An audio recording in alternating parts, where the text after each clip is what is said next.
ছয় দফা দাবিতে জাতীয় প্রেস ক্লাবের সামনে থেকে এই মুহূর্তে বিক্ষোভ মিছিলের আয়োজন করেছে খেলাফত মজলিস। আমরা দেখতে পাচ্ছি বিক্ষোভ পূর্ববর্তী একটি তাদের সংক্ষিপ্ত সমাবেশ হয়েছে এবং সংক্ষিপ্ত সমাবেশ শেষে কিন্তু তারা এই বিক্ষোভ মিছিলের আয়োজন করেছে। ছয় দফার মধ্যে অন্যতম দাবিগুলো হচ্ছে অবিলম্বে জুলাই জাতীয় সনদ ঘোষণা এবং এর আইনি ভিত্তি প্রদান, সংসদের উচ্চকক্ষে পিআর পদ্ধতিতে নির্বাচন এবং প্রাথমিক বিদ্যালয় সমূহে ধর্মীয় শিক্ষক নিয়োগের দাবিতে কিন্তু খেলাফত মজলিস তারা এখানে বিক্ষোভ মিছিলের আয়োজন করেছে। এই বিক্ষোভ মিছিলটি জাতীয় প্রেস ক্লাবের সামনে কিন্তু শুরু হয়েছে। অল্প কিছুক্ষণ আগেই এই বিক্ষোভ মিছিল শুরু হয়েছে এবং বিক্ষোভ মিছিলের আগে আমরা দেখেছি এখানে তারা একটি সংক্ষিপ্ত সমাবেশ করেছে। সেই সংক্ষিপ্ত সমাবেশের মাধ্যমে ছয় দফা দাবি বাস্তবায়নের লক্ষ্যে তাদের যে দলীয় যে ম্যান্ডেট সে দলীয় ম্যান্ডেটগুলো তুলে ধরেছেন এবং তারা বলছেন যে ছয় দফা দাবি যদি বাস্তবায়ন না হয় তাহলে পরবর্তীতে আরও কঠোর কর্মসূচি ঘোষণা দিবেন খেলাফত মজলিসের পক্ষ থেকে। তারা তেমনটি কিন্তু বলেছেন।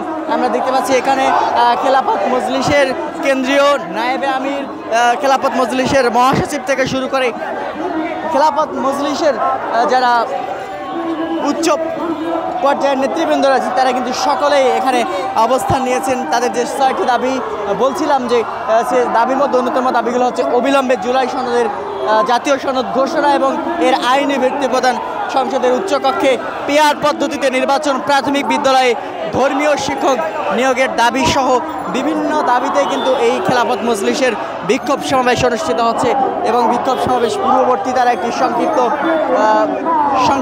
একটি সমাবেশ করেছে এবং সেখানে সংক্ষিপ্ত সমাবেশে বক্তারা বিভিন্ন তাদের দাবি দেওয়া তুলে ধরেছেন। খেলাফত মজলিস ঢাকা মহানগরীর আয়োজনে কিন্তু এই বিক্ষোভ মিছিলটি কিন্তু অনুষ্ঠিত হচ্ছে, তেমনটি কিন্তু আমরা দেখতে পাচ্ছি। প্রিয়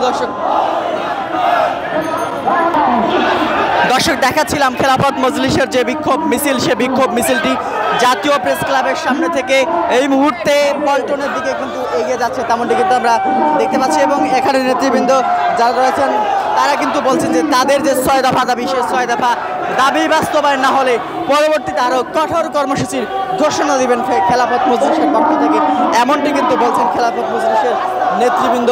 এবং তাদের অন্যতম যে দাবিগুলো হচ্ছে অন্যতম